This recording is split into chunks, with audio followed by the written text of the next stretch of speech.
Jadi kalau misalnya lo bertemu gue di komuter lain dari Bogor ke arah Bintaro, itu gue gembolan.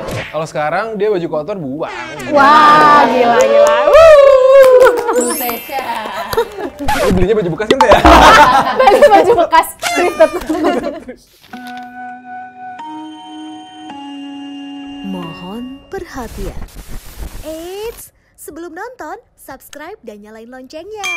Biar makin asik. Selamat nonton. Hai Sobat 21. Kami dari Cash, jalan yang jauh, jangan lupa pulang.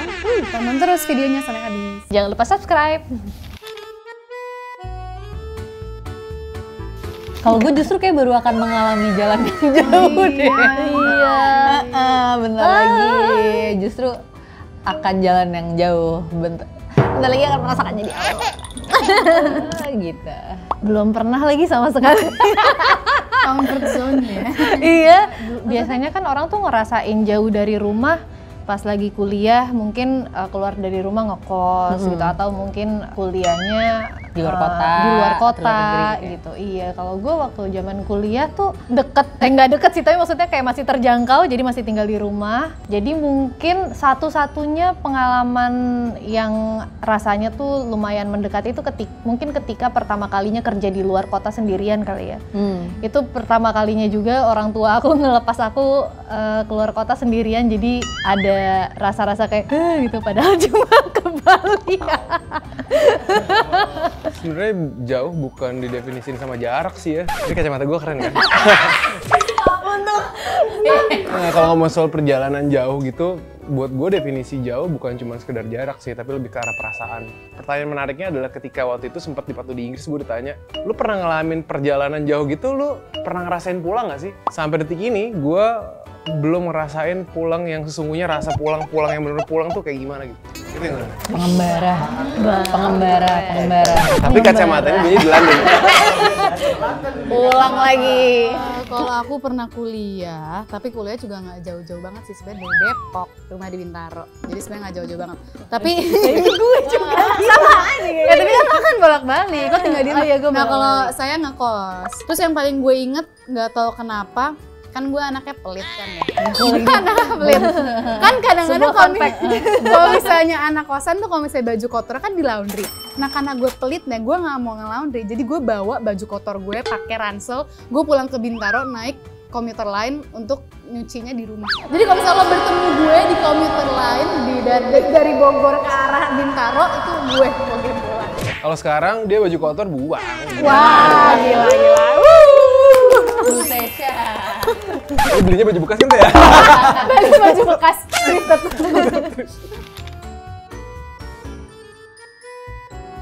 Sebenarnya iya sih, gue ngerasa pas pertama kali nonton film Nanti Kita Cerita Tentang Hari Ini, gue sangat relate sama karakter Aurora. Dan bisa dibilang lumayan sih, gue lumayan kena middle child syndrome, dimana ya yang punya dunia sendiri, gue lebih deket sama teman-teman gue gitu. Tapi semakin gue dewasa, gue berusaha untuk memperbaiki hubungan gue sama keluarga untuk mendekatkan diri gitu.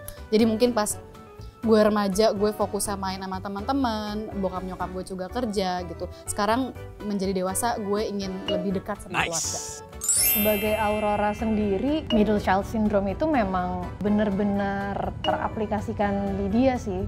Nggak dekat sama keluarga, nggak nyaman berada di rumah karena merasa rumah secara fisik itu bukan rumah untuk dia pulang gitu. Akhirnya makanya dia pergi jauh untuk cari tahu sebenarnya yang gue cari tuh apa ya, sebenarnya definisi pulang itu apa. Dan juga untuk lebih mengenal dirinya sendiri, karena selama ini anak yang istilahnya mungkin agak tersembunyi di keluarganya karena perhatian keluarganya lebih ke anak sulung yang selalu diberikan tanggung jawab dan anak bungsu yang disayang-sayang mulu.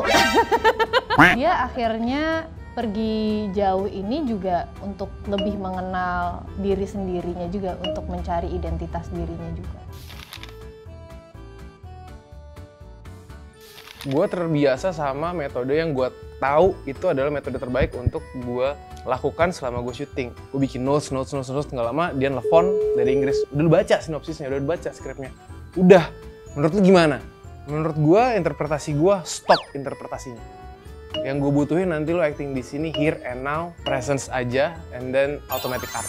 Dari hari itu, gue berusaha untuk memahami kata-katanya dan metode itu. Karena menurut gue pakai metode yang ada di kutub utara, tiba-tiba harus ke kutub selatan gitu kan ya. Bahkan kalau bisa, jangan terlalu sering reading supaya kita nggak antisipasi, supaya kita nggak nge-create karakternya gitu. Ya udah, akhirnya persiapannya adalah lebih ke arah diskusi, lebih ke arah pendalaman rasanya sama pemain-pemain yang akan berinteraksi langsung. Salah satunya adalah kami berempat sama Jerome diberangkatin duluan supaya kami mengenal betul culture yang terjadi di London, karena kan ceritanya kurang lebih kami adalah orang-orang yang sudah lama di sana. Pertama kali diajakin project ini, meeting dulu sama produsernya, dikasih sinopsis. Abis itu dia request untuk bikin audition tape tapi sendiri di rumah. Aku di briefnya Hani ini menjadi karakter yang sangat cheerful, tapi dia sudah cukup makan asam garam kehidupan. Dia udah punya banyak pengalaman di kehidupannya dia.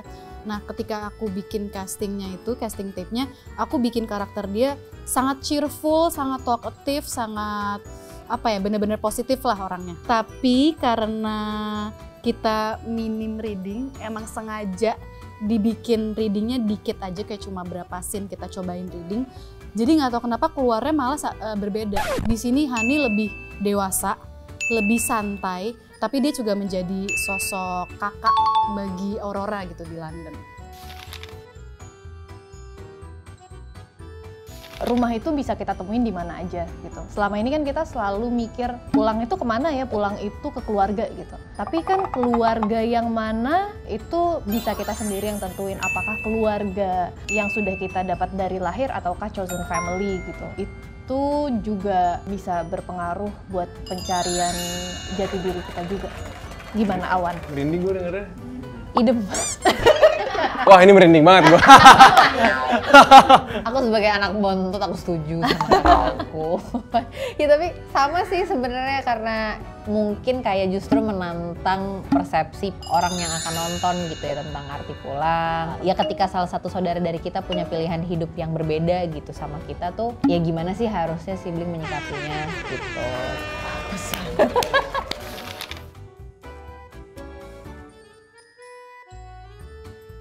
Hai Sobat 21. Mau makin dekat dengan teman dan keluarga? Jangan lupa untuk nonton Jalan yang Jauh, Jangan Lupa Pulang Di Cinema 21 tanggal 2 Februari 2023. Asik kan videonya? Jangan lupa like, subscribe, dan komen ya. Sampai jumpa di video selanjutnya.